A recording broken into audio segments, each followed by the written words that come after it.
Hi everybody, I'm Bree the Plant Lady. Today is a very exciting day.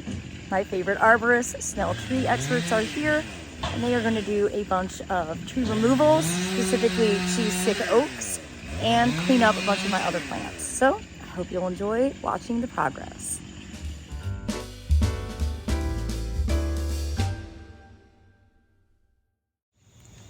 So we decided it's too wet for them to take out that water oak that is growing up over the boat shelter.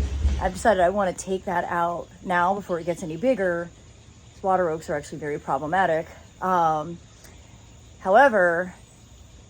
we're going to just push that to another date when it's drier. They are going to also take out this sick oak, which is very sad, but needs to happen. And then I've added a few other things. So let me show you what else they're going to take on.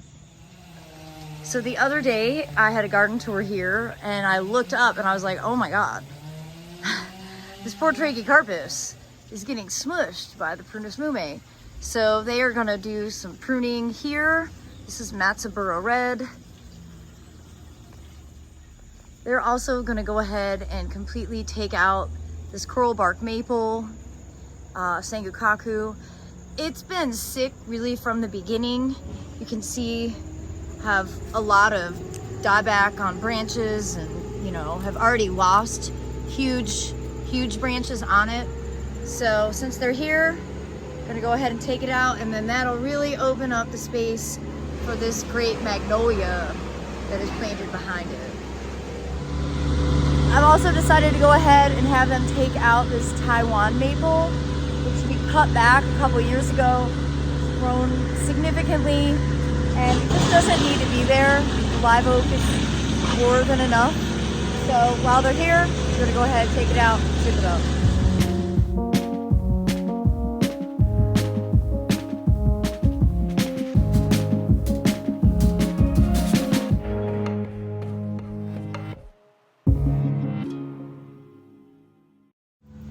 And so you guys can get a behind the scenes.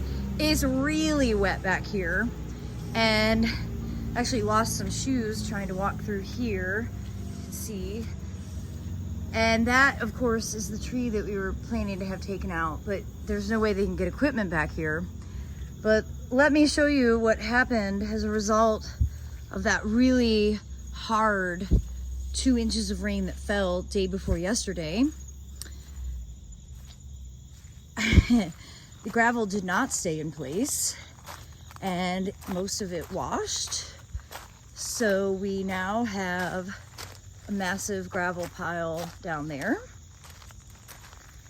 And the area that we were trying to have gravel to reduce erosion, obviously you can see like there's boards everywhere. In fact, like literally there's wood strewn about.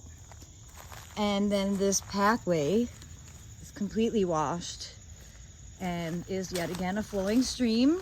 This is where the entire front of the neighborhood drains to. And well, all the gravel was gone that Aiden and I put down. And in fact, look, I mean, it's just so crazy. You see where it pushed here. Water is a powerful force. I know this, but I really wasn't anticipating this. You know, it did make a pretty good indentation here, which I'm gonna try and dig out more so that I can get water to flow down this way as well. But let's see, it's standing water, flowing water, I should say, all the way through here. So at least this gravel is pretty well stayed in place. But yep, I was questioning whether we actually needed gravel along the front of this bed, and we absolutely do. So it's a good thing that my concrete guy is bringing 10 yards of gravel, because we're going to use every bit of it.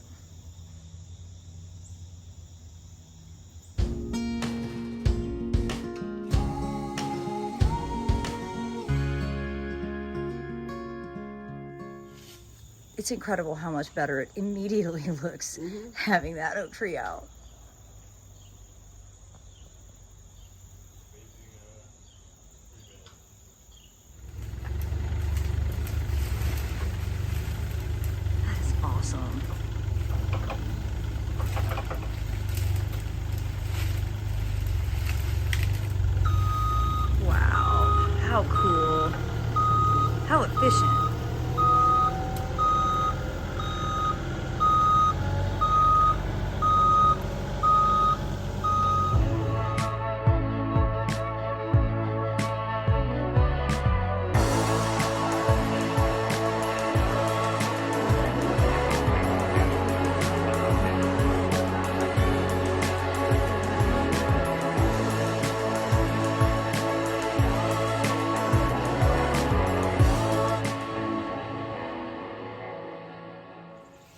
I cannot believe how much better this is with the prunus mume trimmed up. It looks neat and organized, and now this awesome trachycarpus actually gets to have some sunlight.